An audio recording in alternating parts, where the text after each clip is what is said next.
Juice P रही होती है। तभी अचानक से उसे दर्द उठता है। आउच! आदि, मुझे बहुत दर्द हो रहा है।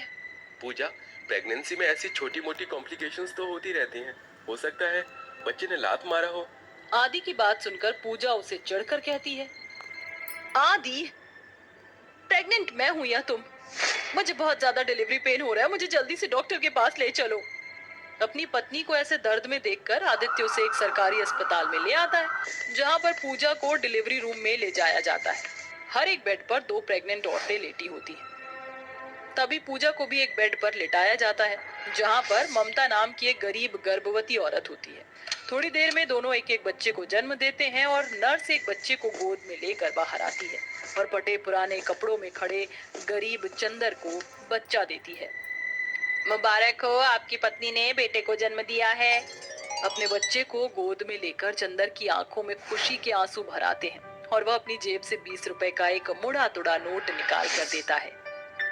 ये लीजिए मैडम जी, मेरे पास आपको देने के लिए ज्यादा पैसे तो नहीं, मगर जो हैं बस यही हैं। इतने में लेबर वार्ड के अंदर से चिल्लाने की आवाज आती है, खबरदार, जो मेरे बच्चे को छुआ भी तो। ना तो तुम्हारे हाथों में सैनिटाइजर है, ना ग्लव्स है, और कितनी गंदगी है यहाँ पर। आदि! ये बोलकर पूजा अपने बच्चे को लेकर बाहर आ जाती है। क्या हुआ पूजा, तुम इस तरह से बाहर क्यों चली आई? आदि, ये तुम मुझे कैसे 2 कौड़ी के सरकारी अस्पताल में लेकर आए हो? मेरा यहाँ दम घुट रहा है, कितनी गंदगी है यहाँ। मुझे घर जाना है राइट नाउ। चलो यहाँ से। तुम्हें पता, मेरे बेड पर पता नहीं इन सबने एक गरीब गंदी औरत को सुला दिया था। कितनी गंदी बदबू आ रही थी उसमें से। वो और कोई नहीं बल्कि हमारी गरीब पड़ोसन थी। देखिए मैडम, ये अस्पताल है, यहाँ पर मरीजों के साथ फर्क नहीं किया जाता, फिर चाहे वो गरीब हो या अमीर। और अगर आपके पास इतने ही पैसे थे तो अपनी डिलीवरी किसी भी अच्छे खासे महंगे प्राइवेट अस्पताल में करा लेती ना। आदि अपनी पत्नी और बच्चे को घर लेकर चला आता है। वहीं गरीब चंदर भी अपनी पत्नी ममता और बच्चे को घर लेकर चला आता है। उनका घर बहुत ही छोटा होता है। माँ बनने के बाद वो गरीब बहू अपने बच्चे का बहुत ही ख्याल रखती है। वहीं अमीर बहू पूजा बच्चे के जन्म होने के बाद एक माँ होने की कोई भी जिम्मेदारियां ठीक से नहीं निभाती, बल्कि पैसों के बदौलत मेड हायर कर लेती है। या कॉस मोना, मैं बिल्कुल टाइम से किटी पार्टी में पहुंच जाऊंगी। पूजा, यहाँ तुम बातों में लगी हुई हो और हमारा बच्चा कब से भूख से रोई जा रहा है। अपने दूध मुहे मासूम बच्चे को भूख से बिलखते हुए देखकर भी पूजा उसे गोद में उठाने की बजाय दांत पीस कर उसे गुस्से से देखकर कहती है, इस बच्चे ने तो मेरी जिंदगी झंड करके रख दी है। अगर मुझे पता होता कि पैदा होने के बाद ये बच्चा मुझसे मेरी फ्रीडम छीन लेगा तो मैं ये बच्चे के चक्कर में पड़ती ही नहीं। तभी पूजा की सास कौशल्या वहां आ जाती है।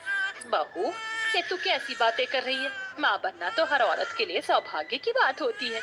चल कोई बात नहीं, तू बस मेरे प्यारे पोते को दूध पिला दे, मैं इसे संभाल लूंगी और सुला भी दूंगी। मैं क्यों उस बच्चे को अपना दूध पिलाऊं? मुझे अपना अच्छा खासा फिगर खराब थोड़ी करना है।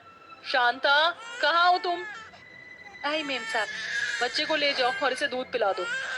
मगर पूजा, डॉक्टर के अकॉर्डिंग 6 महीने तक बच्चों को सिर्फ माँ का दूध पिलाना चाहिए, फिर भी तुम हमारे बच्चे को ऊपर का दूध पिला रही हो। ओह गॉड आदि, तुम इतने ओवर थिंकर क्यों हो? अरे चीकू जो मिल्क पीता है वो बहुत ही महंगा है और उसमें सारे न्यूट्रिएंट्स और मिनरल्स होते हैं, और वैसे भी पैसे से सब कुछ खरीदा जा सकता है आदि। मगर पैसे से माँ की ममता तो नहीं खरीदी जा सकती ना पूजा। आदि की बातों को नजरअंदाज करके पूजा किटी पार्टी के लिए निकल जाती है। वहीं दूसरी तरफ गरीब बहू अपने बच्चे को गोद में लिए चूल्हे का धुआं झेल कर खाना बना रही होती है। तभी उसका बच्चा धुएं से रोने लगता है और उसकी आंखों में आंसू भर आते हैं। आले ले ले मेरा मुन्ना, क्यों रो रहा है? मेरे लाल को धुआं लग रहा है। ये बोलकर ममता चूल्हे को बुझा देती है और अपने बच्चे को गली हुई एक साड़ी के झूले में सुलाकर उसे लोरी गाकर सुलाने लगती है। लल्ला लल्ला लोरी, दूध की कटोरी, दूध में बताशा, मुन्ना करे तमाशा।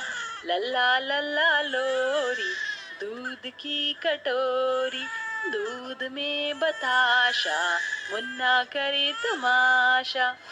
थोड़ी देर में उस गरीब बहू का बच्चा लोरी सुनकर खेलते खेलते सो जाता है।